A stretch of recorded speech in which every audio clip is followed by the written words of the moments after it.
Hello friends, knowledge nest में आप सभी का स्वागत है। तो आज हम लोग देखेंगे डुकमनी पब्लिकेशन का सेट 12 के हिंदी के क्वेश्चन। तो पहला क्वेश्चन है हमारा, नीचे वर्णित किसी एक शीर्षक पर लगभग 150 शब्दों में अपने निबंध लिखना है। ठीक है, जो पहला निबंध लिखना है मैं सारे जहां से अच्छा हिंदुस्तान हमारा, और दूसरा है मनोरंजन के बदलते साधन। दूसरा क्वेश्चन है हमारा, अपने बड़े भाई के पास लगभग 50 शब्दों में पत्र लिखे जिसमें उनसे हिंदी लेखन में सुधार के लिए सुझाव मांगा गया है। तीसरा क्वेश्चन क्या है, नीचे दिए गए शब्दों के समानार्थी शब्द लिखें। चौथा क्या है, नीचे दिए गए शब्दों का विलोम शब्द लिखें। तो चलिए हम लोग स्टार्ट करते हैं पहला क्वेश्चन जो हमें निबंध लिखना था। तो हमारा पहला क्वेश्चन रहा, सारे जहां से अच्छा हिंदुस्तान हमारा। इस पे आप निबंध लिखना है। सारे जहां से अच्छा हिंदुस्तान हमारा, यह पंक्ति हमारे देश के प्रति प्रेम और गौरव को दर्शाता है। भारत, जिसे हम प्यार से हिंदुस्तान कहते हैं, विविधताओं से भरा हुआ देश है। यहाँ विभिन्न धर्म, भाषा, संस्कृति और परंपराएं एक साथ मिलकर हमारे देश की खूबसूरती को बढ़ाते हैं। भारत ने अपने प्राचीन सभ्यता, विज्ञान, कला और साहित्य के क्षेत्र में विश्व को अनेक योगदान दिए हैं। हमारे देश न केवल भौगोलिक रूप से सुंदर है, बल्कि इसकी ऐतिहासिक धरोहर जैसे ताजमहल, कुतुब मीनार और अजंता एलोरा की गुफाएं इसे और भी विशेष बनाती हैं। स्वतंत्रता संग्राम में हमारे वीर स्वतंत्रता सेनानियों के बलिदान ने इसे स्वतंत्र और गौरवशाली राष्ट्र बनाया। आज भारत विज्ञान, तकनीक और विकास के क्षेत्र में निरंतर आगे बढ़ रहा है। आइए हम सब मिलकर इस महान देश की प्रगति और गौरव को बनाए रखने में अपना योगदान दें। चलिए स्टार्ट हो गया। दूसरा क्वेश्चन हमारा, मनोरंजन के बदलते साधन। समय के साथ साथ मनोरंजन के साधनों में बड़ा बदलाव आया है। पहले के समय में लोग गीत, संगीत, नाटक, लोक कला और मेलों के माध्यम से मनोरंजन करते थे। ग्राम्य जीवन में चौपालों पर कहानियाँ सुनना और पारंपरिक खेल खेलना आम बात थी। लेकिन आधुनिक तकनीक के आगमन ने मनोरंजन के साधनों को पूरी तरह बदल दिया है।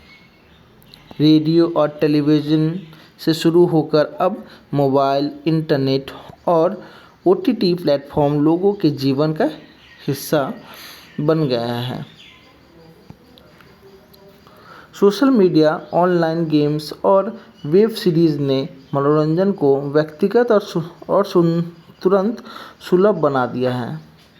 हालांकि इन आधुनिक साधनों ने मनोरंजन को आधुनिक सुविधाजनक बनाया है, लेकिन इससे सामाजिक संपर्क और पारंपरिक मनोरंजन के महत्व में कमी आई है।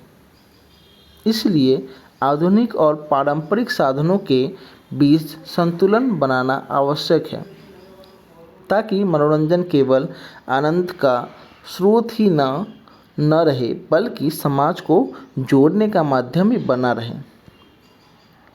तो हमारा पहला क्वेश्चन ख़त्म हो गया। दूसरा क्वेश्चन जो था हमारा, वो आपको लेटर लिखना है भैया के पास। चलिए स्टार्ट करते हैं। प्रिय भैया, सादर प्रणाम। आशा है आप सकुशल होंगे। मैं अपनी हिंदी लिखावट को लेकर थोड़ा चिंतित हूँ, क्योंकि यह साफ और सुंदर नहीं है।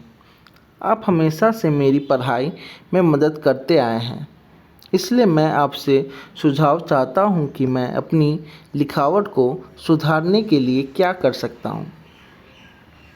कृपया मुझे कुछ अच्छे अभ्यास और टिप्स बताएं, जिससे मेरी लिखावट बेहतर हो सके।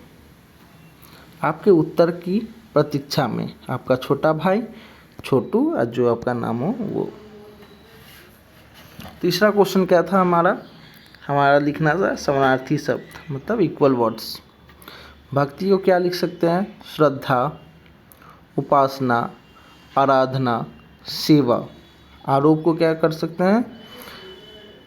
इल्ज़ाम, दोषारोपण, अभियोग, लांछन। मृत्यु के क्या लिख सकते हैं? नृत्य, अवसान, अंत, परिनिर्माण। पाप को लिख सकते हैं अपराध, दुष्कर्म, अन्याय, अमंगल। लोकप्रियता को लिख सकते हैं ख्याति, प्रसिद्धि, शोहरत, लोकप्रियता। विलोम शब्द क्या थे? चौथा में हमें बताना था। तो पहला का विलोम शब्द है अनंत का होगा सीमित, विश्वास का होगा अविश्वास, तीसरा प्रसन्न का होगा दुखी, चौथा महान का होगा तुच्छ, समता का होगा विषमता। तो चलिए आज हमारा सेट 12 का हिंदी का क्वेश्चंस ख़त्म हुए। अब मैं आप लोग को इतना ही बोलूँगा कि आप डेली प्रैक्टिस किया कीजिए, ठीक है। बिना प्रैक्टिस के कुछ नहीं हो सकता। आपके पास मैक्स टू मैक्स आपके पास 17-18 दिन बचा होगा, ठीक है। तो प्रैक्टिस कीजिए, लिखावट पे अपने ध्यान दीजिए, शुद्ध लिखिए और हो सके करंट अफेयर्स वगैरह भी देखा कीजिए, ठीक है। तो चलिए आज के लिए हम लोग ख़त्म करते हैं।